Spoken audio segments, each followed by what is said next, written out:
পরবর্তী প্রশ্ন হচ্ছে, ঈমান ও তাওহীদ কি একই জিনিস? ঈমান ও তাওহীদ এক জিনিস নয়। ঈমান একটা ব্যাপক জিনিস। তাওহীদ শুধুমাত্র আল্লাহর উপর ঈমানের অংশের নাম তাওহীদ।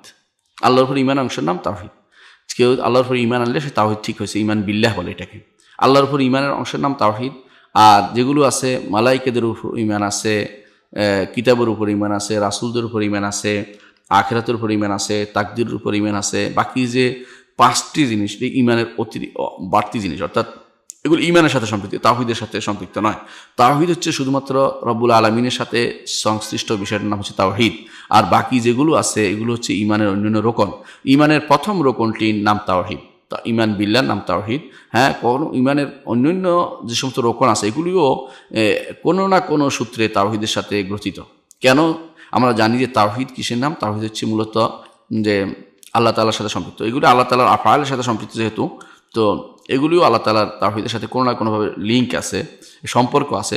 কিন্তু মৌলিকভাবে তাওহীদ বলতে বোঝায় আল্লাহ তাআলাকে রব হিসেবে মানা, আল্লাহ তাআলাকে ইলাহ হিসেবে মানা, আল্লাহ তাআলার নাম ও গুণকে স্বীকৃতি দেয়া এবং আল্লাহ তাআলার অস্তিত্ব স্বীকৃতি দেয়া। 4টি জিনিসকে বোঝায়। অর্থাৎ আল্লাহ তাআলার অস্তিত্ব,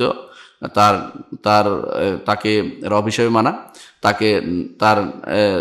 তাকে একমাত্র তারই ইবাদত করা এবং তার নাম ও গুণ দিয়ে তাকে ইবাদত করা। এগুলি হচ্ছে, এটা হচ্ছে তাওহীদ। আর ঈমান হচ্ছে যেগুলি বলা হয়েছে এগুলির পরেও আরও আছে। অর্থাৎ আল্লাহর উপর ঈমান, সাথে ফেরেশতাদের উপর ঈমান, মালায়েকাদের উপর ঈমান এবং কিতাবের উপর ঈমান, রাসূলদের উপর ঈমান, আখিরাতের উপর ঈমান এবং তাকদীরের উপর ঈমান। পুরোটাই কিন্তু ঈমান। কিন্তু তাওহীদ হচ্ছে শুধু প্রথম অংশের নাম।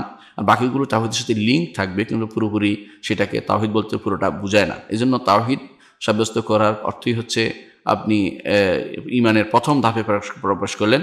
এইটা না হলে অন্যগুলি ঈমান আনে কোনো লাভ নেই। এই জন্য প্রথমটা আগে, মানে তাওহীদের কথাই বলে থাকে। তাওহীদের কথাই রাসূলুল্লাহ সাল্লাল্লাহু আলাইহি ওয়াসাল্লাম তাওহীদের কথাই আগে বলেছেন। এইটা ঈমান আনলে পরগুলি ঈমান আনা সহজ। কারণ যে ব্যক্তি মুহাম্মদ রাসূলুল্লাহ সাল্লাল্লাহু আলাইহি ওয়াসাল্লাম রাসূল হিসেবে মানবেন, অর্থাৎ এর অর্থ হচ্ছে তিনি বাকিগুলো ঈমান আনছেন। কারণ রাসূলুল্লাহ সাল্লাল্লাহু আলাইহি ওয়াসাল্লাম যা নিয়ে এসেছেন সেটাই হচ্ছে, এটা হচ্ছে মুহাম্মদ রাসূলুল্লাহ নামে বিশ্বাস করার অর্থই হচ্ছে রসুল যা সংবাদ দিয়েছেন তা বিশ্বাস করা, রসুল যা নির্দেশ দিয়েছেন তা পালন করা, রসুল যা নিষেধ করেছেন তা পরিত্যাগ করা এবং রসুল যে শরীয়ত নিয়েছেন সেই শরীয়ত অনুসারে একমাত্র আল্লাহর ইবাদত করা। এই 4টি জিনিস হচ্ছে রাসূলুল্লাহ, মুহাম্মদ রাসূলুল্লাহ সাক্ষ্য দেওয়ার অর্থ। তো এইটা যদি কোনো কেউ সাক্ষ্য দেয়, এর অর্থ হচ্ছে সে তাওহীদের সাক্ষ্য দিল এবং রিসালাতের সাক্ষ্য দিল। প্রথমে সে আল্লাহ সম্পর্কে দিল, রাসূল সম্পর্কে দিল। আল্লাহ এবং রাসূল, লা ইলাহা ইল্লাল্লাহ মুহাম্মাদ, আশহাদু আল্লা ইলাহা ইল্লাল্লাহ আশহাদু আন্না মুহাম্মাদার রাসূলুল্লাহ, এই কালেমাটি যদি কোনো কেউ পরিপূর্ণভাবে সাক্ষ্য দেয়, সেই ঈমানের সাক্ষ্য পরিপূর্ণভাবে দিল এবং তাওহীদের রিসালাতের সাক্ষ্য দিল। এর মাধ্যমে সে নাজাতের আশা করতে পারে। আর যে ব্যক্তি শুধু তাওহীদের লা ইলাহা ইল্লাল্লাহ সাক্ষী দিল কিন্তু রাসূলকে মানল না, সে ব্যক্তি নাজাত পাবে না কোনোদিনই। পরবর্তীতে বলছেন আপনি এখানে আবার আল্লাহ কোরআনে ঈমানের কথা বলেছেন। তাওহীদ শব্দটা কোরআন হাদিসে কোথায় আছে? আবার তাওহীদের 3 প্রকার বিভাগ করা আছে কিসের ভিত্তিতে? সপক্ষে কোরআন ও হাদিসের কোনো দলিল আছে কি? আছে। জি ভাই, আল্লাহ কোরআনে ঈমানের কথা বলেছেন। আল্লাহ কোরআনে কারিমে ঈমানের কথা বলেছেন, এতে কোনো সন্দেহ নেই। বারবার ঈমানের কথা বলেছেন। তো ঈমান যেহেতু ব্যাপক একটা অংশ, ব্যাপক জিনিস, তার একটা অংশ হচ্ছে তাওহীদ। আর তাওহীদটা হাদিসে আসছে। রাসূলুল্লাহ সাল্লাল্লাহু আলাইহি ওয়াসাল্লাম হাদিসে আপনি পাবেন আইয়ুহিদুল্লাহ শব্দ স্পষ্ট আসছে, বুখারীর হাদিসে আসছে, মুসলিমের হাদিসে আসছে যে আউয়ালু মা তাদউ ইলাইহি শাহাদাতু আল্লা ইলাহা ইল্লাল্লাহ, আউয়ালু মা তাদউ ইলাইহি আইয়ুহিদুল্লাহ। রাসূলুল্লাহ লাব্বা বিত্তাওহীদ, তাওহীদ শব্দটি হাদিসে প্রচুর আসছে। রাসূলুল্লাহ সাল্লাল্লাহু আলাইহি ওয়াসাল্লামের বাণীতে ঈমান বিল্লাহ, অর্থাৎ ধারাবাহিকভাবে রাসূল দাওয়াতের ক্ষেত্রে কোন ধারাবাহিকতা আগাবে এটা শিক্ষা দিয়েছেন সাহাবায়ে কেরামকে। নিজেও এই পথে ছিলেন। রাসূলুল্লাহ সাল্লাল্লাহু আলাইহি ওয়াসাল্লাম তিনি প্রথমে তাওহীদের দাওয়াত দিয়েছেন। তিনি গিয়েছেন এই ঈমানের প্রথম অংশ দিয়ে দাওয়াত দিয়েছেন। এটাই হলো দাওয়াতের ধারা, নিয়ম। দাওয়াতের ধারা হচ্ছে প্রথম কি কাজ হবে, প্রথম কাজ হবে তাওহীদের দাওয়াত। এটাই আমরা দিয়ে থাকি এবং এটার কথা আমরা বলে থাকি। রাসূলুল্লাহ সাল্লাল্লাহু আলাইহি ওয়াসাল্লাম এটাই করেছেন। এটা হচ্ছে ঈমানের প্রথম অংশ, এটার মধ্যে কোনো বিরোধ নাই। কারণ ঈমানের প্রথম অংশ আপনি যদি বলেন ঈমান বিল্লাহ, তাও একই কথাই হবে। আল্লাহর উপর ঈমানের দাওয়াতই হচ্ছে তাওহীদ দাওয়াত। একই জিনিসের দুইটা নাম, একই জিনিসের 10টা নাম হতে পারে, কোনো সমস্যা নেই। জিনিসটা বোঝা দরকার শুধুমাত্র। তো রাসূল আল্লাহ তাআলার ঈমান আনার কথা যেটা বলেছে তুমিনা বিল্লাহ, আল্লাহর উপর ঈমান, এটার নামই আরেক নাম হচ্ছে তাওহীদ। কেন? রাসূলুল্লাহ সাল্লাল্লাহু আলাইহি ওয়াসাল্লাম এটাকে তাওহীদ নামকরণ করেছেন। বুখারীতে আছে, প্রচুর বর্ণনায় আসছে তাওহীদ শব্দটি। এই জন্য আপনি পাবেন রাসূলুল্লাহ সাল্লাল্লাহু আলাইহি ওয়াসাল্লাম যখন মুআয ইবনে জাবাল রাদিয়াল্লাহু আনহুকে পাঠালেন ইয়ামানে, তখন তিনি তাকে বললেন যে তুমি তো আহলে কিতাবদের কাছে যাচ্ছ, প্রথম তাদেরকে ডাকবে আইয়ুহিদুল্লাহ, তারা যেন আল্লাহ তাওহীদ তাওহীদ প্রতিষ্ঠা করে। বোঝা গেল তাওহীদ শব্দটি এবং হাদিসের শব্দ এবং এটা ব্যবহার করতে কোন রাসূলুল্লাহ সাল্লাম এটার প্রতি মানুষকে আহ্বান জানিয়েছেন এবং রাসূলুল্লাহ সাল্লাল্লাহু আলাইহি সাল্লাম নিজে এটার প্রতি তিনি যখন তালবিয়া পাঠ করেছেন, তিনি যখন যাচ্ছিলেন বিদায় হজে তখন তালবিয়া পাঠ করেছিলেন। তালবিয়া হচ্ছে লাব্বাইক আল্লাহুম্মা লাব্বাইক লাব্বাইক লা শারীকা লাক লাব্বাইক ইন্নাল হামদা ওয়ান নি'মাতা লাকা ওয়াল মুলক লা শারীকা লাক, অর্থাৎ যেটাকে লা ইলাহা ইল্লাল্লাহ অর্থে বিকল্প, সেটাকে অর্থাৎ এর অর্থে সেটাকে রাসূলুল্লাহ সাল্লাল্লাহু আলাইহি সাল্লাম এটাকে বলছেন। জাবির ইবনে আব্দুল্লাহ বলতেছেন ফালাব্বা বিত-তাওহীদ, রাসূলুল্লাহ সাল্লাল্লাহু আলাইহি সাল্লাম তাওহীদের তালবিয়া পাঠ করলেন। তাওহীদ অর্থ হলো এমন জিনিস যেটা শিরক মুক্ত, ঈমান বিল্লাহ, আল্লাহর উপর একক ঈমানের তালবিয়া পাঠ করলেন। তো এইটা হচ্ছে মূলত রাসূলুল্লাহ সাল্লাল্লাহু আলাইহি ওয়াসাল্লামের ঈমান বিল্লাহর জন্য রাসূল ব্যবহৃত শব্দ, এটা ব্যবহার করবেন, কোনো সমস্যা নেই। এটা হচ্ছে মূল কথা। এখন আপনি বলতে পারেন যে তাওহীদের প্রকরণ 3 ভাগ করা হয়েছে। তাওহীদের প্রকরণ না, আসলে এটা আমাদের দুর্ভাগ্য যে আমরা অনেক কিছুই বুঝি না। তাওহীদের 3টি অংশ, 3টা মিলেই তাওহীদ।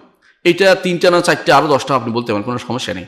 কিন্তু ইমামরা মৌলিকভাবে দেখেছে যে 3টি যদি কোনো বলা হয় তাওহীদের সকল অংশকে এটা সকল অংশ চলে আসে, এটার ভিতরে পরিপূর্ণ অংশ চলে আসে, এই জন্য তারা 3টি অংশকে উল্লেখ করেছেন। তবে এটা ইমামদের, শুধু ইমামদের কথাও নয়, এটা আপনি যদি কোরআনে কারীম পড়েন, এটার নাম ইস্তেকরা বলা হয়। অর্থাৎ সব কিছুকে যথাযথভাবে চিন্তা করে গবেষণা করে বের করা যে আসলে এখানে কী জিনিস চাওয়া হয়েছে। আপনি দেখেন একটি আয়াতের একটা অংশ বলবো আমি, আপনি বুঝবেন। যেমন আলহামদুলিল্লাহি রাব্বিল আলামিন, এই আয়াতটা পড়তেছি আমি, এই আয়াতের একটা অংশ দেখেন। আলহামদু অর্থ প্রশংসা। প্রশংসা কে করে? মানুষ করে। মানুষ যেটা করে আল্লাহর জন্য, এটার নাম হচ্ছে তাওহীদুল ইবাদা বা ইবাদত করতে হয় আল্লাহর জন্য, তাওহীদুল উলুহিয়া বা ইবাদত বলতে হয় এটাকে। লিল্লাহে, লিল্লাহে আল্লাহর জন্য, লিল্লাহ আল্লাহর একটা নাম, মহান সত্তার জন্য আল্লাহর নাম বলতেছেন, এই জন্য আল্লাহর জন্য বলার কারণে এটা হচ্ছে তাওহীদুল আসমা ওয়া সিফাত। আল্লাহর উলুহিয়া ইবাদত তার জন্য হয়, এই জন্য এটার নাম হচ্ছে উলুহিয়াত বা ইবাদতের নামটা আল্লাহর জন্য হওয়ার কারণে তাওহীদুল আসমা হয়েছে এখানে, অর্থাৎ আল্লাহ তাআলার নাম এখানে আসছে। রব্বুল আলামিন, যিনি রব, তিনি সমস্ত জগতের রব। এখানে রুবুবিয়ত অর্থাৎ তিনি রব, অর্থ তিনি আমার স্রষ্টা, তিনি আমার মালিক, তিনি আমার পরিচালক। এটা আপনি স্বীকার করতেছেন যে পৃথিবীর যত সৃষ্টি আছে, আল্লাহ ব্যতীত যত সৃষ্টি আছে, সমস্ত সৃষ্টির রব হচ্ছেন তিনি কে? আমার আল্লাহ রব্বুল আলামিন। তো আমি একটি আয়াতের ভিতরে 3টি অংশ পেয়েছি। 3টি কি এক কথা? কখনো এক কথা না। 3টিকে আপনি যদি বলেন যে কোরআন আয়াত পাইছি আমি তো বুঝি না, না বুঝলে সেটা ভিন্ন কথা, আপনি বুঝে নেন। এইভাবে আপনি দেখবেন কোরআনে কারীমের আগা গোড়া পুরোটাই হয় তাওহীদের কথা বলা হচ্ছে, হয় তাওহীদুর রুবুবিয়্যাহ না উলুহিয়্যাহ না আসমা সিফাত, এই 3টার কথা বলা হয়েছে। এখন বলতে পারেন যে আমি তো আরও অংশ পাই, যেমন তাওহীদুল হাকিমিয়া, রাষ্ট্র চলবে আল্লাহর নীতিতে। বলবো যে রাষ্ট্র চলবে আল্লাহর নীতিতে, এটা কিন্তু 2টা অংশ। একটা হচ্ছে নীতিটা আল্লাহর, আর চলবে মানুষ নিজে চলবে। তো নীতিটা আল্লাহর হওয়াতে রুবুবিয়্যাহর অংশ, কারণ আল্লাহ লাহুল খালকু ওয়াল আমরু, নির্দেশ আল্লাহই দিবেন। আর চালাবে কে? মানুষে চালাবে, আল্লাহ চাললে ইবাদত হবে তার, এটা না যদি আল্লাহর মতে না চালে গুনাহগার হবে, শিরক হয়ে যাবে, সেটা হচ্ছে উলুহিয়ার অংশ। তাহলে আপনি দেখতে পাচ্ছেন যে আর কোনো বাড়তি কিছু নাই। মানুষের জীবনে 2টা জিনিসই আছে, একটা হচ্ছে আল্লাহর পক্ষ থেকে আমার সৃষ্টি, একটা হচ্ছে আমার পক্ষ থেকে আল্লাহর দিকে যাবে। একটা আল্লাহর পক্ষ থেকে সৃষ্টি করেছেন আমাকে, একটা আমার পক্ষ থেকে ইবাদত আল্লাহর দিকে যাচ্ছে। এবার যাওয়ার সময় কিভাবে ইবাদত করবে শিক্ষা দিচ্ছে, আল্লাহর নাম এবং গুণ দিয়ে আল্লাহর ইবাদত করতে হবে। এটাই আল্লাহ তাআলা বলেছেন ওয়ালিল্লাহিল আসমাউল হুসনা ফাদউহু বিহা, আল্লাহর সুন্দর সুন্দর নাম আছে, এগুলো দিয়ে তাকে ডাকো। তাহলে আমরা দেখতে পাচ্ছি যে এই প্রকরণটা আসলে কোরআন এবং হাদিস মিশ্রিত কথা। আপনি এই জন্য দেখবেন আল্লাহ তাআলা বলছে কোরআনে কারীমে ওমা ইউমিনু আকসারুহুম বিল্লাহি ইল্লা হুম মুশরিকুন। আরবের মুশরিকরা আল্লাহর উপর তাওহীদুর রুবুবিয়্যাহর ঈমান আনতো। তারা বলতো ওয়ালা ইন সাআলতাহুম মান খালাকাস সামাওয়াতি ওয়াল আরদ লা ইয়াকুলুনাল্লাহ, যদি তাদেরকে জিজ্ঞাসা করেন আসমান জমিন কে সৃষ্টি করেছে, তারা বলল আল্লাহ। তো রাসূল কি জন্য যুদ্ধ করলেন? তাহলে তারা তো স্বীকার করতেই আছে।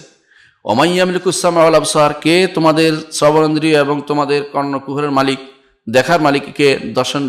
দেখার যন্ত্রের মালিক অর্থাৎ চোখ কানের মালিক কে? তারা বলবে আল্লাহ। সায়াকুলুনাল্লাহ, তারা বলবে আল্লাহ। আবার ওমাইয়াম ইউদাব্বিরুল, আমরা সব কিছু পরিচালনা করে কে? আল্লাহ। কোরআন কারীমে আল্লাহ তাআলা সূরা নামলের মধ্যে বিস্তারিত উল্লেখ করেছেন যে আসমান জমিন সৃষ্টি করছে কে? তারা হচ্ছে আল্লাহ। আসমান জমিন পরিচালনা করে কে? আল্লাহ। তোমাদেরকে বিপদ হলে উদ্ধার করে কে? আল্লাহ। তাহলে তারা এটা মানে। তাহলে আল্লাহ রাসূলুল্লাহ সাল্লাল্লাহু আলাইহি ওয়াসাল্লাম কেন তাদের বিরুদ্ধে যুদ্ধ করেছেন? এক জায়গায় যুদ্ধ করেছেন 2টা দিন। একটা কি? আল্লাহকে তারা মানলো, আল্লাহর গুণাবলী মানতো না। আল্লাহকে মানলো, আল্লাহর একমাত্র আল্লাহ ইবাদত করতো না। আবাদত একমাত্র আল্লাহরই হবে, দুনিয়ার কারো জন্য আবাদতের কোনো অংশ দিলে সেটা হয়ে যাবে শিরিক। এইটাতে তারা বিরোধিতা করতো। আর নামে গুণের মাঝে তার আপত্তি ছিল, তার রহমান মানত না। কালু আমার রহমান, রহমান কি জিনিস? তো দেখা যাচ্ছে যে যেই জিনিসের কারণে আরবরা স্বীকার করতো আর যে জিনিস স্বীকার করতো না, দুটো একরকম না। এই জন্যই আপনি দেখতে পাচ্ছেন যে আরবরা স্বীকার করতো রুবুবিয়ত, অর্থাৎ আল্লাহকে রব হিসেবে মানত, একমাত্র আল্লাহর ইবাদত করতো না। আরবরা আল্লাহ তাআলার নাম কিছু মানত, কিছু মানত না। আল্লাহ তাআলা আল্লাহ তাআলা আরবরা আল্লাহ তাআলার গুণের কিছু অংশ মানত, কিছু অংশ মানত না। কিরকম? তারা দুইজন বসছে, মোটা মানুষ দুইটা বসে বলতেছে কাবার সামনে যে আমরা যে গোপনে কথা বলি আল্লাহ বোধহয় শুনে না, আর বলছে না কিছু শব্দ করলে বোধহয় শুনতে পায়। তো কোরআনে কারিমে আল্লাহ তাআলা এই আয়াত নাজিল করেছেন যে যেভাবে বলো আল্লাহ তাআলা কিন্তু সবই শুনতে পায়। আল্লাহ তাআলা নাজিল করে দিলেন কুলিদুল্লাহ আউদুর রহমান আইয়াম্মা তাদু ফালাউল আসমাউল হোসনা, রহমান ডাকো রাহিম ডাকো, যেটাই ডাকো আল্লাহ তাআলার সুন্দর সুন্দর নাম রয়েছে। এবং আল্লাহ তাআলা বলেছেন যে নাম দিয়ে ডাকতে হবে, ইবাদত করার জন্য নামগুলি খুব প্রয়োজন, জানতে হবে তিনি কি কত মহান সত্তা। এইগুলির কারণে যেগুলো ইস্তেকরা বলা হয়, এগুলি থেকে বের করে আমরা তিনটি অংশ বলে। তিনটি অংশ বিভক্ত হচ্ছে এই নয় যে ভাগ করে দিচ্ছি যে একটা অংশ হলে জায়েজ হয়ে যাবে, এটা পারছি সুতরাং জান্নাতে যায়, এরকম না। এই অর্থাৎ যে কোনো জিনিসের তিনটি অংশ পরিপূর্ণ না হলে এটা পূর্ণ হচ্ছে না, এইটা বলা হচ্ছে। অর্থাৎ এই জিনিসের অর্থাৎ তাওহীদের তিনটি পুরোপুরি অংশ পূর্ণ হতে হবে, তখন সেটা তাওহীদ পূর্ণ হবে। যেমন ধরেন সালাত, আল্লাহ তাআলা বলছে আকিমুস সালাত। এখন যে আপনি বলেন যে সালাত অর্থাৎ দোয়া, আমি দোয়া করলে চলো, তা কিন্তু না। সালাতের মধ্যে কি আছে? রুকু আছে, সেজদা আছে। আপনি বলেন যে রুকু সেজদা এগুলি ভিন্ন ভিন্ন অংশ, কোথায় পাইছেন? কোরআনে আছে, হাদিসে আছে, মিলেই আপনি একটা কমপ্লিট একটা বলেছেন যে না হলে হয় না। এবং রোকন বলেছেন এটা রোকন, এটা রোকন না, এটা সুন্নত বলেছেন। ঠিক তাওহীদের ক্ষেত্রেও আয়াত থেকে আপনি একটা একটা আয়াত করে আপনি দেখেন, প্রত্যেকটি আয়াতের মধ্যে আপনি পাবেন যে হয় আল্লাহ তাআলার রুবুবিয়তের কথা বলা হচ্ছে, না উলুহিয়ত, না আসমা সিফাত। কখনো কখনো দেখবেন যে শুধু কোথাও একই আয়াতে তিনটা বলা হয়, যেমন আলহামদুলিল্লাহ রাব্বিল আলামিনের মধ্যে। অথবা দেখবেন যে বিসমিল্লাহির রহমানির রহিমের মধ্যে তিনটে আছে, যেমন কি বিসমিল্লাহির রহমানির রহিম, আল্লাহর নামে শুরু করে মানুষ, যেহেতু ইবাদত এটা উলুহিয়া। আল্লাহ হচ্ছে আল্লাহ তাআলার নাম, এবং যেটা আপনি পাচ্ছেন যে হচ্ছে আল্লাহ তাআলার উলুহিয়ত, এটাও দাবি করছে, নাম সাব্যস্ত করতেছে। আর রহমানির রহিম রব্বুল আলামিনের গুণ তিনটি আপনি পেয়ে যাচ্ছেন সাথে সাথে। তাহলে এইভাবে যদি তাকান কোরআনে কারিমের আয়াতগুলো আপনি পড়বেন, আপনি দেখবেন যে কোথাও হয় আল্লাহ তাআলাকে ইবাদত করতে বলা হয়েছে, এটা আল্লাহ তাআলার ইবাদতের অংশ, এটা কোথাও আল্লাহ তাআলার রব হিসেবে মানার কথা বলেছে, ইবাদতের অংশ। কোথাও আল্লাহ তাআলার নাম ও গুণের কথা বলা হচ্ছে আয়াতের শেষে বা প্রথমে, সেটা আল্লাহ তাআলার নাম ও গুণের অংশ। অথবা কোথাও বলা হচ্ছে যারা আল্লাহর ইবাদত করেছে তাদের কি পুরস্কার রয়েছে, তাদের কথা বলা হয়েছে, এটা আল্লাহ তাআলাকে মানার অংশ, ইলাহ হিসেবে, অর্থাৎ আল্লাহ তাওহীদের অংশ। আর যদি বলেন যে কোথাও দেখা যাচ্ছে আল্লাহ তাআলাকে যারা মানে না তাদের শাস্তির কথা বলা হয়েছে, এর অর্থ হচ্ছে যারা তাওহীদের তিনটি অংশের কোনো অংশ মানেনি তাদের জন্য কঠিন শাস্তি রয়েছে। তাহলে আমরা বুঝতে পারছি যে এই যে ভাগটা হচ্ছে, এটাকে বলে ইস্তেকরা। যে কোনো জিনিসের আপনি যদি অর্থ নিয়ে চিন্তা করেন আপনার কাছে স্পষ্ট ধরা পড়বে যে রাসূল কি জন্য যুদ্ধ করলেন। আবু জাহাল যখন বদরের যুদ্ধে আসতেছে আল্লাহর কাছে দোয়া করতেছে, আবু জাহাল দোয়া করতেছে আল্লাহ, কাবা ধরে, আল্লাহ যেই ব্যক্তি আমাদের বাইয়ে শত্রুতা তৈরি করে দিয়েছে এবং পিতা এবং সন্তানের মধ্যে শত্রুতা তৈরি করেছে, আগামী দিন তাকে পিষে ফেলো, দোয়া করতেছে আল্লাহর কাছে। তাহলে সে আল্লাহর কাছে দোয়া করতেছে, আল্লাহকে মানছে, কাবা ধরে দোয়া করতেছে, তারপর রাসূল তার বিরুদ্ধে যুদ্ধ করলেন কেন? এত কিছু হয়ে গেল, একটাই কি, সে আল্লাহকে যেমন মানতো লাত উজ্জাকেও তেমনি মানতো। আমাদের দেশে যেমন আল্লাহকেও মানে, আবার বলতে থাকে, গানের মধ্যেও বলতেছে যে পীরের নাম লেখা দাও, আমি জান্নাত দরকার নাই, পীরের নাম দিয়ে দাও। অনেকে আছে পীরের নাম পাইলে তার সব চলে, অনেকে আছে তাদের নেতার নাম পাইলে সব চলে। নেতার ইবাদত করতেছে, এরা নেতার ইবাদত তাদের জন্য যথেষ্ট হয়ে যাচ্ছে। এবং নেতাকে কেউ কেউ বলে ওরশিফ হিম, তার ইবাদত করতেছি, তারা এটা বলে থাকে। এর অর্থ হচ্ছে যারা এরকম অন্তর লেগে আছে কোনো নেতার পিছনে, আল্লাহর চেয়ে বেশি তাদেরকে ভালোবাসছে। আল্লাহর ভালোবাসার মতো অন্য কাউকে ভালোবাসছে, আল্লাহর বিধানের চেয়ে নেতার বিধান তার কাছে বেশি প্রিয়। আল্লাহ তাআলার যে সমস্ত বিধান তিনি দিয়েছেন সেগুলোর চেয়ে দুনিয়ার বিধান তার কাছে বেশি প্রিয় মনে হয়। তাহলে সে কার মতো? আবু জাহালের মতো। আবু জাহাল হজও করতো, আবু জাহাল আলহাজ ছিল, আলহাজ মানে হজ করতো। আবু জাহাল কাবাতে সালাতও আদায় করতো। তার মধ্যে আল্লাহ তাআলা কি বলেছেন, ওমা কানা সালাতু ইনদাল বাইতি ইল্লা মুকামা তাসদিয়া। তাদেরও একটা সালাত ছিল, সেখানে হাততালিয়ার বাজে শীষ বাজানো ছিল তাদের সালাত। তারা সালাতে পড়তো, তাদের টাকাও দিত, তারা কাবা ঘরের সেবাও করতো। তারপরেও রাসূলুল্লাহ সাল্লাল্লাহু আলাইহি ওয়াসাল্লাম তাদের বিরুদ্ধে যুদ্ধ করলেন কেন? এবং তাদের বিরুদ্ধে কথা বলেন একমাত্র ইবাদত আল্লাহর জন্য হওয়া দরকার, এটার জন্য। যেই অংশটুকু, তাহলে বোঝা গেল যে ঈমানের একটা অংশ তাদের আছে, কিন্তু আরেকটা অংশ তাদের নাই। ঈমান পরিপূর্ণ না হলে, ঈমান যেমন সালাত পরিপূর্ণ না হলে সালাত হয় না, সালাতের প্রতিটি অংশ। অজু যেমন আপনি একটা পা ধুলেন অজু হয়নি, আপনি একটা মুখ ধুলেন অজু হয়নি, চারটা জিনিস মিললে অজু হবে। তেমনিভাবে তাওহীদেরও চারটি অংশ মিলাইলে আপনার এটা তাওহীদ হবে না, তিনটি অংশ মিলালে তাওহীদ হবে না। এটা হচ্ছে ইমামরা পরীক্ষা করে দেখেছেন বাস্তব অবস্থা। এটাতে মনে হয় দোষের কিছু নাই। কেন দোষের কিছু নাই? এটা হচ্ছে এই তাকসিম করা হয় বুঝার জন্য। যারা বুঝতো সহজে বুঝে নিত তাদের জন্য তাকসিমের দরকার ছিল না। আপনি দেখেন অসুলে ফেকা আছে, এগুলি আমাদের পরবর্তী নামরা কেন দিয়েছে? এই জন্য যে এরা আগেকার লোকরা বললেই বুঝে ফেলতো এই আয়াতের অর্থ কি, এই হাদিসের অর্থ কি, এরা ব্যাখ্যা কি বুঝে ফেলতো। বুঝে না যেহেতু তখন এটাকে বাধ্য হয়ে একটা শাস্ত্র আকারে সাজিয়ে আপনাকে বুঝানোর ব্যবস্থা করা হয়েছে। কিন্তু এগুলি কোনোটাই শরিয়া বিরোধী নয়, এই ভাগটা কোনো দোষের কিছু নয়। তেমনিভাবে এখানেও তাওহীদের এই প্রকরণ বলতে আমরা একটা আলাদা তাওহীদ হয়ে যাবে, জায়েজ হয়ে যাবে এরকম না। তিনটা মিলেই একটা। তিনটা যদি কোনো অংশ যদি কোনো হয়ে যায়, যেমন আরব মুশরিকরা একটা অংশ ছিল একটা অংশ ছিল না, সেটা তাওহীদ হবে না। তেমনিভাবে কেউ যদি আল্লাহর নাম গুণকে অস্বীকার করে তাওহীদ হবে না। কেউ যদি কোনো আল্লাহর একমাত্র আল্লাহ ইবাদত না করে অস্বীকার, সেটা তার তাওহীদ হবে না। কেউ যদি আল্লাহকে রব হিসাবে মেনে নেয় আর কিছু মানার, সে তাওহীদ হবে না। শুধু রব মানার ক্ষেত্রে আল্লাহকে রব হিসাবে মানি, তিনি একজন আছেন মানি, অথবা তিনি আমাকে শরীয়ত দিয়েছেন দিন মাসেন মানি, অথবা বছরে একবার তার কাছে ধর্ণা দিয়ে যায়, এটি কোনোটাই কিন্তু ইমানদার হওয়ার লক্ষণ নয়, ইমানদার হওয়া যায় না। এটা হচ্ছে তাওহীদের প্রকরণের মূল কারণ। আর যুগ যুগ ধরে দ্বিতীয় যে কারণটা, যুগ যুগ ধরে আল্লাহ উল্লেখ করেছেন। আপনি দেখবেন যে ইমাম তহাবি উল্লেখ করেছেন, ইমাম ইবনে জারীর তাবরি উল্লেখ করেছেন, ইমাম যারা কিতাব লিখেছেন আকীদার উপরে বা তাওহীদের উপরে, সুন্নাহর উপরে, ঈমানের উপরে, প্রত্যেকেই তাওহীদের অংশগুলো উল্লেখ করেছেন। এবং দেখবেন আরও আশ্চর্যের বিষয় হচ্ছে ইমাম ইবনে কাসির বলেন, ইমাম ইবনে জারীর তাবরি বলেন, যারাই তাফসির লিখেছে তারাও যখন এই আয়াতে তাফসির আসছে যে ঈমান কিসের আনছে, বলছে তারা রুবুবিয়ত ঈমান আনছে, উলুহিয়তকে অস্বীকার করতো, অথবা তারা রুবুবিয়তকে ঈমান আনছে, তারা আসমা সিফাতকে অস্বীকার করতো, তারাই উল্লেখ করেছে। এবং ইবনে মান্দা, ইবনে খুজাইমা, যে বড় বড় আলেমরা যারা লিখেছে প্রত্যেকেই তারা এই জিনিসটা মেনে নিয়েছেন যে এই তিনটি অংশ রয়েছে তাওহীদের, তিনটি অংশ কোনো একটা অংশ যদি বাদ পড়ে যায় তাহলে চিরস্থায়ী সে কাফের হয়ে যাবে এবং সে জাহান্নামী যাবে এবং কোনোদিন সে জাহান্নাম থেকে বের হতে পারবে না। এই জন্য এই তাওহীদের অংশটুকু শিখা দরকার। তাওহীদ তিনটা মিলে তাওহীদ, একটা অংশ পাওয়া গেলে তাওহীদ নয়। যেমন ওযুর একটা অংশ বলে তাওহীদ হয়ে যায় না, সালাতের একটা অংশ পেলে সালাত হয়ে যায় না, এবং দুনিয়ার জীবনে আপনিও জানেন বিল্ডিংয়ের একটা অংশ পেলে বিল্ডিং হয়ে যায় না। তেমনিভাবে এটাও তিনটা মিলে একটা। সুতরাং এটাকে আপনি যদি বলেন যে এটা কোত্থেকে আসলো, এটা হচ্ছে আমি বুঝাতে পারিনি আপনাকে, এটা হচ্ছে বড় আমার অযোগ্যতা, আর আপনি বুঝতে পারেননি, এটা আপনার কি বলবো, আপনি বুঝে নেবেন, এটাই হলো মূল কথা। আশা করি আপনি বুঝতে পারছেন যে আমাদের কোন পথে এগোতে হবে। বুঝতে হবে যে এটা কোনো প্রকরণ নয় যে আমরা একটা পাইছি আর একটা পাইনি, এরকম না। এটা তিনটে মিলে একটা, কোনো একটা অংশ হলে আরেকটা অংশের সাথে জুড়ে দিতে হবে, নাহলে এটা ইমানদার হতে পারে না কোনোদিন। আশা করি বুঝছেন।